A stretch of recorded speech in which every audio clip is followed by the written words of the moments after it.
Hey, John, what I wanted to talk about today is because, interest rates are low. And, with house pricing going up, there's more equity in people's homes than they've had in the past, because house values have went up quite Oh a yeah. bit. So what I wanted to talk to you about was like, somebody doing a cash out refinance or a second loan versus maybe doing, a HELOC, a home equity line of credit. If we could talk about that for a little bit, I think that would be awesome. That'd be great. It's very important stuff. So Go ahead. basically, I mean, the difference is going to be what a couple differentiators are going to be. What's your current first mortgage interest rate?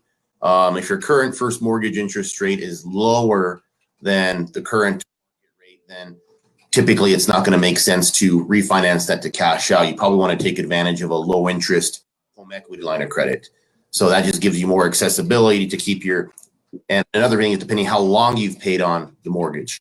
So two things: what's your current interest rate on your mortgage, and how long have you been paying on that mortgage? And those two factors there could be, big determining factors whether or not a cash out refinance makes for you, or just a home equity line of credit. No, that makes sense. And you touched on something I want to talk about is like what would be a good reason to actually do a cash out refi? And I liked what you said, if you're getting rid of other debt, consumer debts or other debts that you want to pay off, where your interest rate's going to be a lot lower on a cash refi than it would be on credit cards. Absolutely. I think buying an investment property is to make sure you create good habits Mhm. and don't pay that consumer debt off. And then just in 5-10 years, get that consumer debt back and lost some equity in the house. And that would be my grandfatherly tip on that. Just make sure you change your habits before you do something like that. What other things do you think would be good for cash out refinance? Other good reasons. Investment properties would be great. Looking at someone who has a lot of equity in their home, and go and buy a triplex, fourplex with, put half down and, be positively cash flowing every month and be in an equitable position. And, depending on their, income and age and stuff. I mean, if you have a lot of equity, you could put that to use and maybe even pay cash for an investment property to have that retirement income in place, because, let's face it, most of us are going to be Social Security at best. Not too many pensions going around anymore. So yeah, I mean, that would be a great idea to start planning for.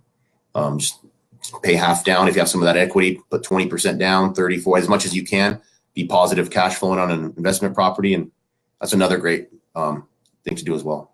Absolutely. So just a traditional cash out refinance, you're refinancing the whole house and they're getting a lump sum of money and it's paid back on the normal term of the loan at a fixed rate, correct?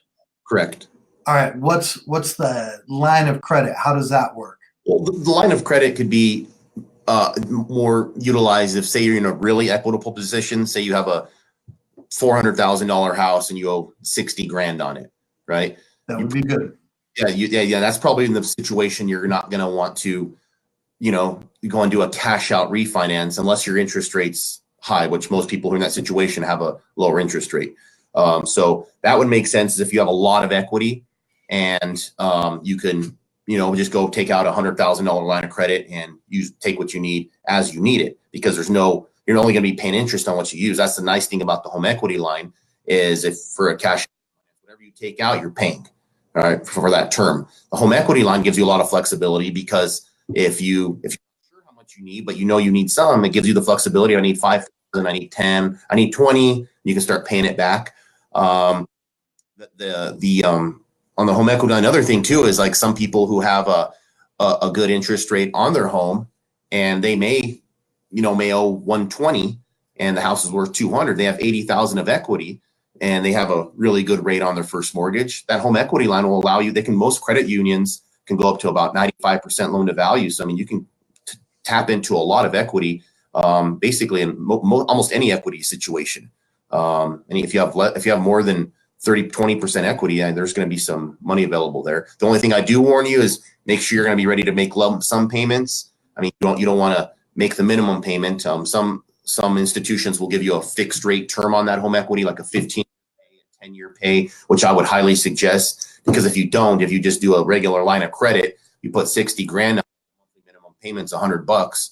you're going to have your first mortgage paid off before you ever pay that off. So make sure you're planning on making lump sum payments of 500, 1,000, so you can work that balance down, because a home equity line can be a little dangerous if it's not on a set term. No, that makes sense. That's good advice. So I like what you said with that. So a home equity line of credit would be good if you don't really necessarily know how much money you need, and it's not like a consistent thing. Whereas the cash out refinance, if you're remodeling your house, you know you need $100,000. Mm-hmm. You're going to increase the value of your house. That makes sense. But a line of credit, so I could use that line of credit for a down payment on property as well, though, correct? Correct. It's a security, as it's a secured asset. You guys doing a lot of refis right now?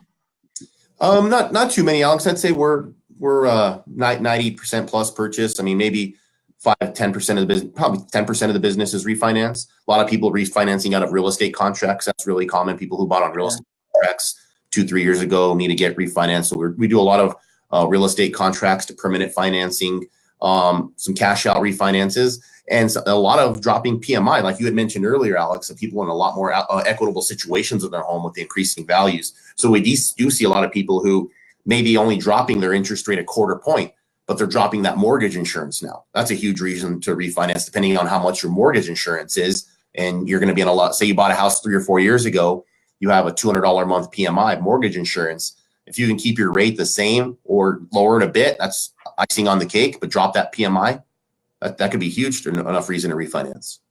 So so I mean, I'll give you a free consultation. I'll tell you, I'll be 100% honest with you, let you know if it makes sense or not to refinance, and let you know if it makes sense, and if a HELOC makes sense for you. I refer people all the time to the credit union because it just makes more sense.